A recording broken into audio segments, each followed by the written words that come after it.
ঘূর্ণিঝড় আম্পানের আঘাতে সর্বশান্ত আম চাষিরা। আম সংগ্রহের কাছাকাছি সময়ে এমন দুর্যোগে দিশেহারা তারা। বিভিন্ন জেলার চাষিদের অনেকেই বলছেন বাগানের 1/3 আম ঝরে গেছে। তবে ক্ষতি পুষিয়ে নিতে নানা উদ্যোগ নিয়েছে প্রশাসন। স্বাগত জানাচ্ছি ইসলামী ব্যাংক নিবেদিত টালিখাতায়। আপনাদের সাথে আছি আমি রেদওয়ান আহমেদ। আমাদের আজকের আলোচনার বিষয় আমপানের পর আমের বাণিজ্য। টালিখাতায় আজ অতিথি হিসেবে যোগ দিয়েছেন প্রাণ গ্রুপের ব্যবস্থাপনা পরিচালক ইলিয়াস মৃধা এবং আমাদের দুজন সহকর্মী, রাজশাহী থেকে সৌরভ হাবিব এবং সাতক্ষীরা থেকে জিল্লুর রহমান। আমরা আলোচনায় যাব, তবে আলোচনার আগে কিছু বিষয় এক নজরে আমরা দেখে নিতে চাই। আমরা প্রথমে যদি দেখি তাহলে আমপানের তাণ্ডবে আমের যে ক্ষতির পরিমাণ, সেটি রাজশাহী জেলায় যদি দেখি এই ক্ষতির পরিমাণ প্রায় 120 কোটি টাকা। এটা আসলে অনেক বড় অঙ্কের একটি টাকা। এবং রাজশাহী উপজেলায় যে কয়টি উপজেলা রয়েছে সব জেলায় কিন্তু ক্ষতিগ্রস্ত হয়েছে। এটি আমরা রাজশাহীর চিত্র দেখলাম। আমরা এবার চলে যেতে চাই একটু পরবর্তী আমাদের যেসব জেলা রয়েছে সেই সব জেলার খবরাখবর আমরা দেখতে চাই। আমাদের সাতক্ষীরায় যদি আমরা দেখতে চাই তাহলে সাতক্ষীরায় দেখতে পারবো যে আমের ক্ষতি 56 কোটি 18 লাখ, অর্থাৎ সাতক্ষীরা কিন্তু সবচেয়ে বেশি ক্ষতিগ্রস্ত হয়েছে এই আমপানের তাণ্ডবে। আর এখানে 90% আমবাগানই আসলে ক্ষতিগ্রস্ত হয়েছে। তার মানে যেসব আমবাগান রয়েছে মাত্র 10% ভালো রয়েছে, তাছাড়া সবই ক্ষতিগ্রস্ত হয়েছে। আমপানের তাণ্ডবে যদি আমরা দেখি যে নওগাঁয় আসলে প্রায় 100 কোটি টাকা, এই টাকার অঙ্কটাও কিন্তু কম না। আর অধিকাংশ উপজেলাও সেখানে কিন্তু আসলে ক্ষতিগ্রস্ত। সব মিলিয়ে যদি আমরা বলি তাহলে বলতে হয় যে সারা বাংলাদেশই আসলে সামগ্রিকভাবে ক্ষতির সম্মুখীন হয়েছে। কিন্তু আসলে আমের সময় যেহেতু এটি আম চাষিরা যারা তারা আসলে বেশি ক্ষতিগ্রস্ত হয়েছেন, পাশাপাশি যারা আম নিয়ে বিভিন্ন ধরনের ব্যবসার সঙ্গে জড়িত তারাও কিন্তু এই ক্ষতির সম্মুখীন হয়েছেন। দর্শক, আমরা এক নজরে দেখে নিলাম কিছু তথ্য। আমরা এবার আলোচনায় ফিরতে চাই। আলোচনায় আমাদের সঙ্গে যুক্ত হয়েছেন তিনজন অতিথি। আছেন প্রাণ গ্রুপের ব্যবস্থাপনা পরিচালক ইলিয়াস মৃধা, রয়েছেন রাজশাহী থেকে আমাদের সহকর্মী, এবং সাতক্ষীরা থেকে রয়েছেন আমাদের আরেক সহকর্মী। চলে যেতে চাই ইলিয়াস মৃধা আপনার কাছে। আপনাকে স্বাগত আমাদের আজকের টালিখাতা অনুষ্ঠানে। একটু জানতে চাই আপনার কাছে যে প্রতি বছরই তো আপনাদের গ্রুপ থেকে ব্যাপক পরিমাণ আম নেওয়া হয়। সেই ক্ষেত্রে এবারের যে এই তাণ্ডবের কারণে, অর্থাৎ এই ক্ষতি হওয়ার কারণে যে আপনাদের লক্ষ্যমাত্রা থাকে, সেই লক্ষ্যমাত্রা অনুসারে কি আপনারা এবার আম ক্রয় করতে পারবেন? প্রথমত যেটা বলি যে ডিবিসি নিউজকে ধন্যবাদ একটা সুন্দর ইম্পর্টেন্ট ইস্যু নিয়ে আজকে এই আলোচনা করার জন্য। এই যে তাণ্ডবে ঝড়ে ক্ষতি হলো, বিশেষত ক্ষতি হয়েছে কিন্তু ধরেন আমগুলা অলমোস্ট ম্যাচিউর স্টেজে গেছে। এখন কিন্তু আমাদের কাঁচা আম ক্রয় চলছে এবং কাঁচা আম আমরা পিকেলের জন্য প্রসেস করে থাকি, এটা অব্যাহত আছে। পাকা আমটা আমরা এখনো শুরু করিনি, হয়তো জুন মাসের প্রথম সপ্তাহ থেকে এটা আমাদের পাকা আম ক্রয় শুরু হবে। তবে আমাদের যারা আম চাষি আছেন, আমাদের অনেক কন্ট্রাক্ট ফার্মারও আছেন, এই জ্বরের কারণে কিন্তু তাদের ব্যাপক ক্ষতি হয়েছে। আমার মনে হয় লক্ষ্যমাত্রা যেটা আমরা ঠিক করেছি সেটা হয়তো আমরা ওই পরিমাণ কাভার করতে পারবো। তারপরেও হয়তো বাজারে আমের মূল্য বেড়ে যাবে, কারণ যেহেতু কৃষকরা ক্ষতিগ্রস্ত হয়েছে, ফলে ওই আমটা কিন্তু পুরোপুরি ম্যাচিউরও না, এটা পাকেও নাই। ফলে এই আমটা কিন্তু বাজারে স্বল্পতা হবে। ফলে যদি আমাদের সাপ্লাই চেইন সিস্টেম ঠিক থাকে তাহলে হয়তো ওভারঅল আমরা আমাদের টার্গেটটা অর্জন করতে পারবো। তা সত্ত্বেও কিন্তু যেটা বলবো, কৃষকরা কিন্তু ক্ষতিগ্রস্ত হবেই, কারণ তার যে আমটা ঝরে পড়ে গেছে এটা কিন্তু সে কাঁচা আম আকারে বিক্রি করতে পারেনি, আর এটা তো ম্যাচিউর স্টেজে যায়নি, পাকা আম আকারে বিক্রি করতে পারে নাই। ফলে কৃষকের ক্ষতিটা পুষিয়ে নেওয়াটা একটু ডিফিকাল্ট হবে।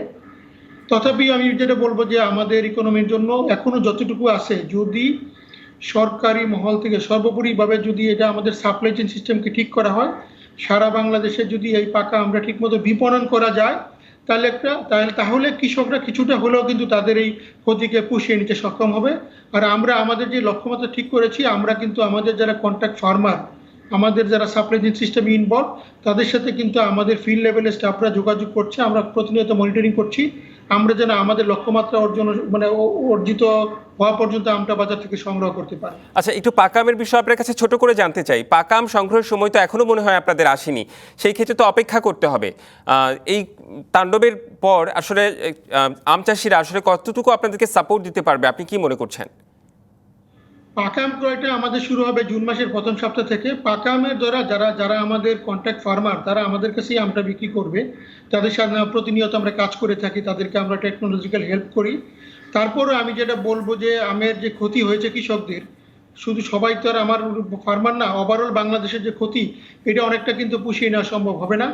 এটা কিন্তু একটু ক্ষতি থেকেই যাবে। এই ক্ষেত্রে কিন্তু আমি যদি মনে করি যারা আমাদের কৃষি মন্ত্রণালয়, কৃষি সম্প্রসারণ অধিদপ্তর, যারা আম চাষিদের নিয়ে কাজ করেন অথবা আম গবেষণা ইনস্টিটিউট, সবাই যদি এগিয়ে আসে ক্ষতিটা কিভাবে তাদেরকে পুষিয়ে দেওয়া যায়, আমাদের সাপ্লাই চেইন থেকে যেটা যদি ইমপ্লিমেন্ট হয়, যদি আমরা মিডলম্যানকে কাট করতে পারি, তাহলে কিন্তু কৃষকরা একটা ভালো মূল্য পাবে। তাহলে কিন্তু জ্বরে যতটুকু ক্ষতি হয়েছে সেটা অনেকাংশেই তারা পুষিয়ে নিতে সক্ষম হবে। নিশ্চয়ই এই কৃষকদের এই ক্ষতির বিষয়টি খুবই গুরুত্বপূর্ণ। আপনি থাকুন আমাদের সঙ্গে, পরবর্তীতে আবারও আপনার কাছে আমরা ফিরে আসব, এই বিষয়ে আরও আলোচনা করব। চলে যেতে চাই একটু আমাদের রাজশাহী সহকর্মী সৌরভ হাবিব, আপনার কাছে একটু বাজার, আপনি বাজারে রয়েছেন, একটু বাজার পরিস্থিতি আমাদের জানাবেন আপনি।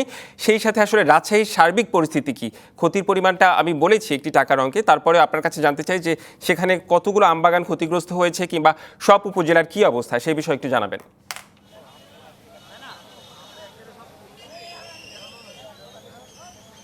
হ্যাঁ রেদওয়ান, ধন্যবাদ আপনাকে। আসলে জানিয়ে রাখছি যে ঈদের পরে আজকেই প্রথম এই আমবাজার শুরু হয়েছে এবং আমবাজারে কিছু কিছু ক্রেতা বিক্রেতা আসছে এবং আম উঠতে শুরু করেছে। তার মানে আমের মৌসুম যে শুরু হয়ে গেছে এটা কিন্তু এখন বলা যায় যে আমের মৌসুম শুরু হয়ে গেছে। যদিও এই ঘোষণাটা ছিল আরও কয়েকদিন আগে, গত 15 মে থেকে আম বাজারজাত করার একটা সরকারি সিদ্ধান্ত ছিল। এর মধ্যে কিন্তু চাষিরা আম অপরিপক্ক আম নামায়নি, তারা একটা ভালো কাজ করেছে। এই জায়গাটিতেও তারা আম না নেমিয়ে এখন নতুন করে আজকে থেকে আম নামানো শুরু করেছে। তো জানিয়ে রাখছি যে রাজশাহীতে 2,10,000 মেট্রিক টন আম উৎপাদনের লক্ষ্যমাত্রা ধরা হয়েছিল এবং 17,500 হেক্টর জমিতে। এই আমের কিন্তু চাষিরা, কোনো কোনো এলাকার চাষিরা বলছেন যে তাদের 50% আম নষ্ট হয়ে গেছে, কোনো কোনো এলাকার চাষিরা বলছেন যে 30% আম ঝরে গেছে। যদিও সরকারিভাবে বলা হচ্ছে যে 15 থেকে 20% আম ঝরেছে।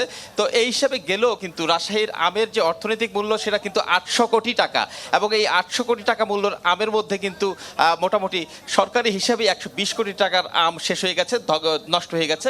এবং যদিও চাষিরা বলছেন যে এইটার পরিমাণ হয়তো আরেকটু বেশি হবে, সেটা হয়তো 200 কোটি টাকা মূল্য হতে, 200 কোটি টাকা ক্ষতিগ্রস্ত হয়েছে বলা যেতে পারে। এবং আজকে আমরা যারা বাজারে আসছেন, ইজারাদার যারা, হাটের আড়তদার যারা আম কেনাবেচা করছেন, একটু তাদের সাথে কথা বলবো। আমাদের সাথে মাসুদ রানা আছেন, আমের আড়তদার। একটু জানাবেন যে আমের কি ধরনের ক্ষতিগ্রস্ত হয়েছে, চাষিরা বাজার মূল্য এখন কেমন পাচ্ছেন? জি আসসালামু আলাইকুম, আমার নাম মোহাম্মদ মাসুদ রানা। আমাদের এলাকাতে কিছু গাছে আপনার আম নষ্ট হয়েছে অর্ধেক, আবার কিছু গাছে 40%, 30% এ হারে। আর এখনকার যে বাজারের চাহিদা তাতে আমাদের অনেক ক্ষতি। আর আমরা হলো এখন গোপালভোগ আম কিনছি আপনার 1000 থেকে 1500 টাকা পর্যন্ত, তাতে করে 2000 টাকা থেকে 2500 টাকা মনে হলে আমাদের যারা চাষিরা ক্ষতিগ্রস্ত তাদের বাজারটা ন্যায্য দাম পাইতো তাদের। গোপালভোগ আমের দাম আপনার কথা মতো হওয়া উচিত ছিল 1800 থেকে 2000 টাকা, এখন পাচ্ছেন 1000 থেকে 1200 টাকা। তো এইটা কেমন ক্ষতি হচ্ছে চাষিরা? চাষিদের আপনার হলো যে গাছে আপনার 20 মণ আম ছিল সেই গাছে আপনার 5 মণ নষ্ট হয়ে গেছে। তাহলে সেক্ষেত্রে 1500 টাকা মন হলে আপনার 15 মণ আমের দাম হলো 22,500 টাকা। তাতে করে এই 5 মণ নষ্ট হয়ে গেল। এখন ক্ষতিগ্রস্ত হয়েছে, তা এখন 2000 থেকে 2200 টাকা মন হলে তাদের আগের ক্ষতিটা মানে পোষাবে। অর্থাৎ ক্ষতি হচ্ছে প্রায় 800 থেকে 900 টাকা ক্ষতি হচ্ছে প্রতি মনে। একটু আপনি জানাবেন বাজার কেমন যাচ্ছে, এখন কেমন দাম পাচ্ছেন? বাজার ওই যে আমরা যেটা দেখছিলাম যে সাধারণত বাজার যাচ্ছে হচ্ছে আপনার গোপালভোগ 1000 থেকে 1500 টাকা, আর আঠিগুটি যেগুলো আছে 700 থেকে 1000-1200-র মধ্যে, যেটা বাজারটা আরও ভালো হওয়া উচিত ছিল। তাদের কৃষকরা অনেক ক্ষতিগ্রস্ত হচ্ছে। তবে আমরা আশাবাদী যে আমাদের হয়তো এই আমের দামটা আমরা ভালো পাবো, কারণ এই করোনা যে পরিস্থিতি চলছে তাতে শরীর সুস্থ রাখতে হলে, শরীরে অ্যান্টিবডি তৈরি করতে হলে আমাদের লাগবে হচ্ছে ফল, দেশি ফল।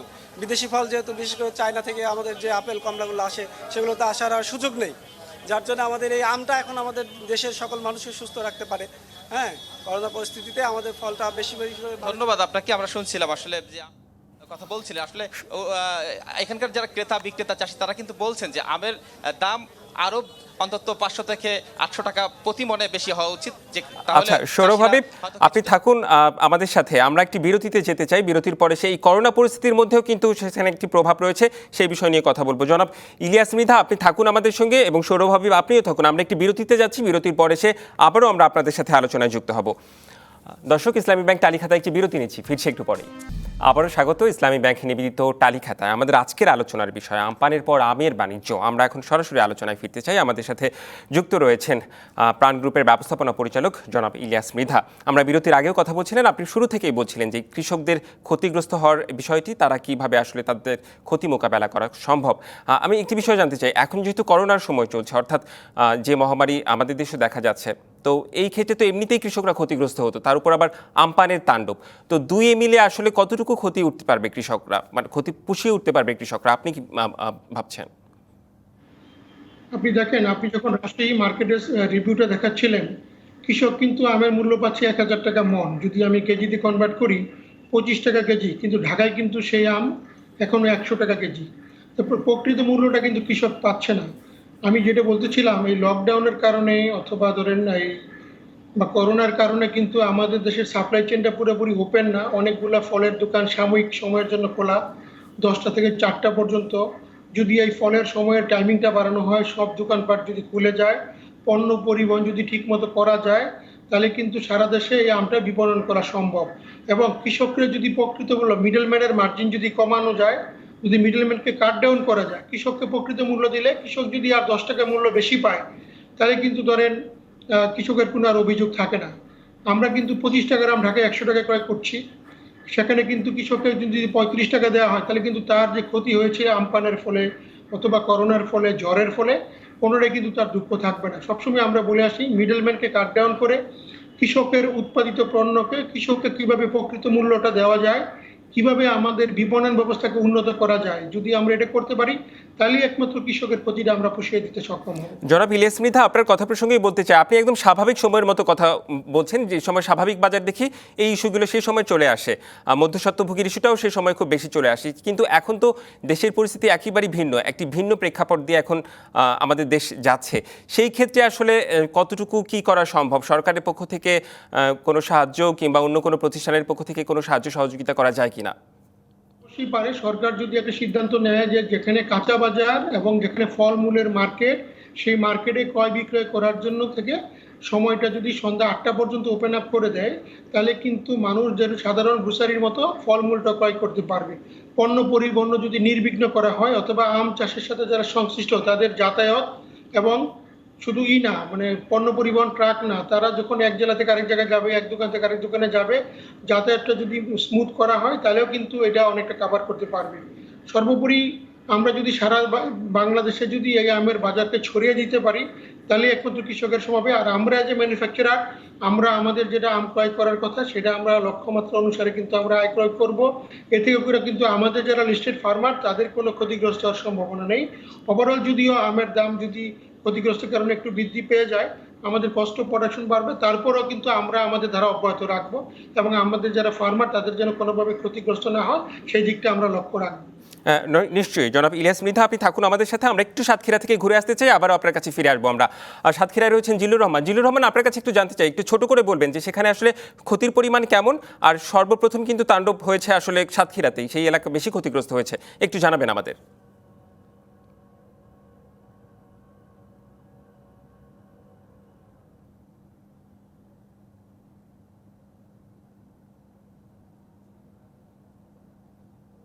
ঘূর্ণিঝড় আমপানের সাতক্ষীরায় ব্যাপক ক্ষয়ক্ষতি হয়েছে। ইতিমধ্যে কৃষি সেক্টরে ক্ষতি হয়েছে 138 কোটি টাকা, জানিয়েছেন কৃষি বিভাগের কর্মকর্তা নুরুল ইসলাম। তো এখানে আমের যে ক্ষতি হয়েছে, ঝড়ের আগে 30 ভাগ আম বাজারে উঠেছে বা বিক্রয় হয়েছে কৃষকরা, এছাড়া বাকি যে আম ছিল তার 90 ভাগ আমের ক্ষতি হয়েছে বলে দাবি করেছেন।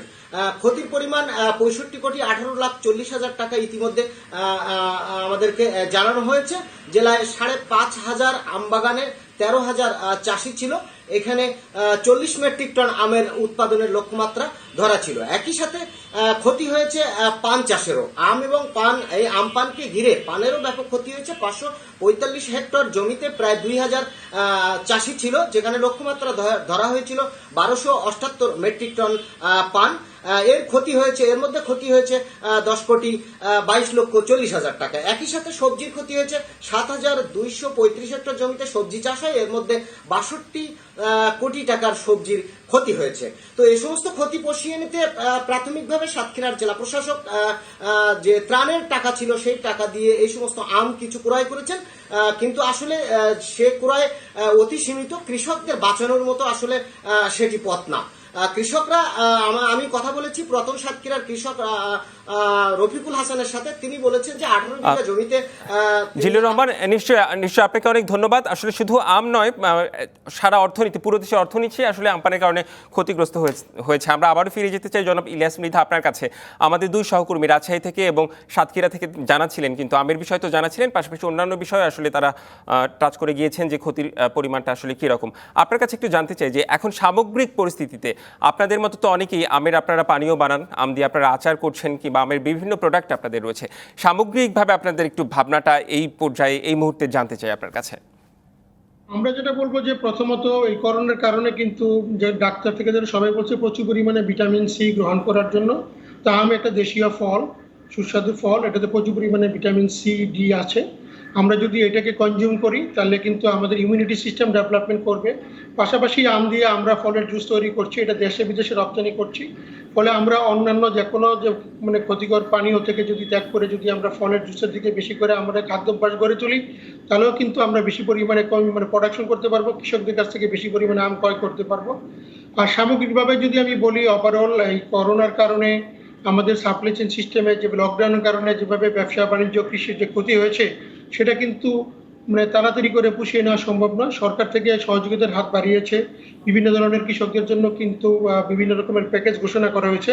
এগুলো যদি কৃষকরা সরাসরি তাদের হাতে পৌঁছে তারা যদি এখান থেকে বেনিফিটেড হয়, তাহলে কিছুটা হলেও কিন্তু আমরা ক্ষতি পুষিয়ে দিতে সক্ষম, মানে কৃষকরা সক্ষম হবে। আমরা যে প্রতিষ্ঠান, আমরা বলবো যে আমাদের লক্ষ্যমাত্রা থেকে আমরা কিছু বেশি পরিমাণে আম ক্রয় করার সিদ্ধান্ত গ্রহণ করেছি। অলরেডি আমাদের কাঁচা আম ক্রয় করার লক্ষ্যমাত্রা ছিল 1500 মেট্রিক টন। আমরা কিন্তু অলরেডি এটা 2000 মেট্রিক টনে উন্নীত করেছি। পাকা আম ক্রয় করার লক্ষ্যমাত্রা আমরা নির্ধারণ করেছি 30,000 মেট্রিক টন। এটা কিন্তু আমরা আরেকটু বাড়ানোর জন্য চিন্তা ভাবনা করছি, যেন কৃষকরা কিছুটা হলেও তাদের ক্ষতি পুষিয়ে দিতে পারে। জনাব ইলিয়াস মৃধা, একটু জানার জন্য বলতে চাই যে ঝড়ে যে এতগুলো আম নষ্ট হলো, এই কাঁচা আম পড়ে যাওয়া, মানে ঝড়ে পড়ে যাওয়া আমগুলো কি আপনারা কোনোভাবে ব্যবহার করতে পারেন, কিংবা আপনাদের মতো কোনো গ্রুপ অফ কোম্পানি কি এইসব আম কেনেন? এটা ঝড়ে যখন আমটা পড়ে যায়, এটা কিন্তু ধরেন আমার কাছে পৌঁছতে পর্যন্ত 3-4 দিন সময় লেগে যায়। ততক্ষণে কিন্তু আমের গুণগত মানটা ঠিক থাকে না। এটা আমরা খুব ভালোভাবে প্রচার মানে কাঁচা আম দিয়ে সাধারণত আমরা পিকেল তৈরি করে থাকি। পিকেল তৈরি করার জন্য কিন্তু ঝড়ের আমটা অ্যাপ্রোপ্রিয়েট নয় আর কি। আচ্ছা, এটা তার জন্য আমরা খুব বেশি হেল্প এখানে করতে পারিনি আর কি। তারপরেও আমরা আমাদের যারা নাটোরের চাষি ছিল, যারা মানে 6 ঘন্টা 8 ঘন্টার মধ্যে প্রোডাক্টটা আমাদের মানে ফ্যাক্টরি পর্যন্ত নিয়ে আসতে পারছে, আমাদেরকে কিন্তু কৃষি মন্ত্রণালয় থেকে বলা হয়েছিল, আমাদের মানে নাটোরের জেলা প্রশাসক আমাদের বলেছেন, আমরা অনেকগুলা কৃষকদের হেল্প করার জন্য প্রায় 150 টন আম আমরা কিনেছি, যেটা আমরা বিভিন্ন রকমের চাটনি থেকে অন্যান্য প্রোডাক্ট তৈরি করার জন্য চেষ্টা করছি। আপনাদের তো সুনির্দিষ্টভাবে আসলে যারা আপনারা যাদের কাছে আম কেনেন, সেই চাষিরা তো আপনাদের আগে থেকেই আসলে সুনির্দিষ্ট করা থাকে, তাদের কাছেই আপনারা নিয়মিত কেনাকাটা করেন আম সহ অন্যান্য যে কোনো ধরনের প্রোডাক্ট। এই বিষয়ে আসলে যারা আপনাদের সাথে সম্পৃক্ত না, তাদের বিষয়ে আসলে কখনো কি অন্যভাবে ভেবেছেন, কিংবা আপনারা কি কখনো অন্যদের কাছ থেকে আম কেনেন? না, আমরা অনেক সময় কিনি। আমাদের যারা লিস্টেড ফার্মার, তারা হয়তো আমার চাহিদা পুরোটা পূরণ করতে পারে না, ফলে আমরা বাইরের ফার্মারদের কাছ থেকে আম কিনে থাকি। আমি যেটা বলবো, এই ক্ষেত্রে আমাদের নতুন নতুন উদ্যোক্তা তৈরি করতে হবে। আমরা কিন্তু আমরা নতুন উদ্যোক্তা তৈরি করার জন্য, আপনি জানেন যে আমাদের একটা পিকেল কম্পিটিশন হয়, ওখানে সারা বাংলাদেশ থেকে মহিলারা পিকেল জমা দেয়। ওটা যখন যেটা পিকেলে ফার্স্ট সেকেন্ড থার্ড হয়, তাদেরকে কিন্তু আমরা উদ্বুদ্ধ করি তারা যেন ওই প্রোডাক্টটা তৈরি করে বাজারজাত করে আমরা তাদেরকে টেকনিক্যাল হেল্প করতে সহযোগিতা করে থাকি। আমরা মনে করি কি আরো অনেক ছোট ছোট কটেজ ইন্ডাস্ট্রি হওয়া উচিত, যেখানে আম দিয়ে বিভিন্ন রকমের প্রোডাক্ট উৎপন্ন হয়। সেটা ধরেন জ্যাম জেলি থেকে শুরু করে দিয়ে পিকেল হতে পারে, জ্যাম জেলি হতে পারে, তারপরে আম সত্ত্ব হতে পারে, বিভিন্ন ধরনের আম জাতীয় মানে বাই প্রোডাক্টগুলো দিয়ে যদি তৈরি করা হয়, নতুন নতুন উদ্যোক্তা তৈরি হয়, তাহলে দেশীয় বাজারে প্রসার লাভ করবে এবং এটা কিন্তু বিদেশেও রপ্তানি করতে সক্ষম হবে। আমরা কিন্তু বিদেশ থেকে প্রচুর পরিমাণে কিন্তু আম সত্ত্ব ইম্পোর্ট করি, ইন্ডিয়া থেকে আসে অনেক আম সত্ত্ব, বাট আমরা যদি তৈরি করি তাহলে কিন্তু ইম্পোর্ট করার কোনো প্রয়োজন হবে না, বরং আমরা আরো বেশি রপ্তানি। জনাব ইলিয়াস মৃধা, আপনাকে অনেক ধন্যবাদ আমাদের আজকের অনুষ্ঠানে, আজকের টালিখাতে আমাদের সাথে যুক্ত হওয়ার জন্য। এছাড়া যুক্ত হয়েছিলেন আমাদের দুই সহকর্মী, তাদেরকেও আসলে ধন্যবাদ।